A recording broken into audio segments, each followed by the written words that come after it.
Hi friends, జై రాయలసీమ. మనకు ఈ వీడియోలో కనిపిస్తున్నది కర్నూలు జిల్లాలో అలాగే కర్నూలు నగరానికి ఆనుకొని ప్రవహించేటువంటి తుంగభద్ర నది. మరి కర్ణాటకలో కొంత వర్షాలు పడడం వల్ల టీబీ డ్యామ్ హోస్పిటల్ నుండి కొన్ని నీళ్ళు వచ్చాయి, కానీ లేకపోతే పూర్తిగా అడుగంటిపోయేటువంటి పరిస్థితి తుంగభద్ర నది. తుంగభద్ర నదిలో నీళ్లు లేకపోతే కర్నూలు ప్రాంతమే కాదు, రాయలసీమ ప్రాంతం అంతా కూడా క్షామంతో అల్లాడేటువంటి పరిస్థితి ఉంది.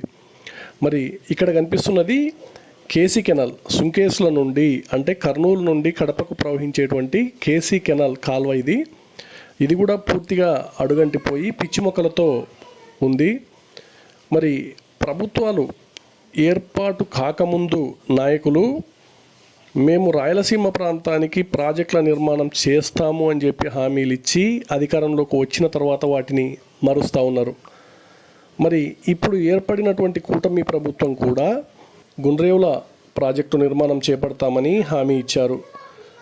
మరి హామీ ఇచ్చి 2.5 సంవత్సరాలు గడుస్తూ ఉన్నా కూడా ఏమాత్రం చర్యలు లేవు. తక్షణమే గుండ్రేవుల ప్రాజెక్టు నిర్మాణం చేపట్టి భవిష్యత్తులో ఎల్నినో లాంటి దుర్భర పరిస్థితులు ఏర్పడితే కనీసం కర్నూలు, రాయలసీమ అలాగే కర్నూలు నగరానికి, కర్నూలు జిల్లాకు తాగడానికైనా నీటిని నిలుపుకునేటువంటి అవకాశం ఉంటుంది. కాబట్టి మరి తక్షణమే తుంగభద్ర నదిపై సుంకేస్ల ప్రాజెక్టు పైన 25 నుండి 30 టీఎంసీల సామర్థ్యంతో గుండ్రేవుల ప్రాజెక్టు నిర్మాణం చేపట్టాలని చెప్పి రాయలసీమ విద్యార్థి పోరాట సమితిగా మేము ప్రభుత్వాన్ని డిమాండ్ చేస్తూ ఉన్నాం.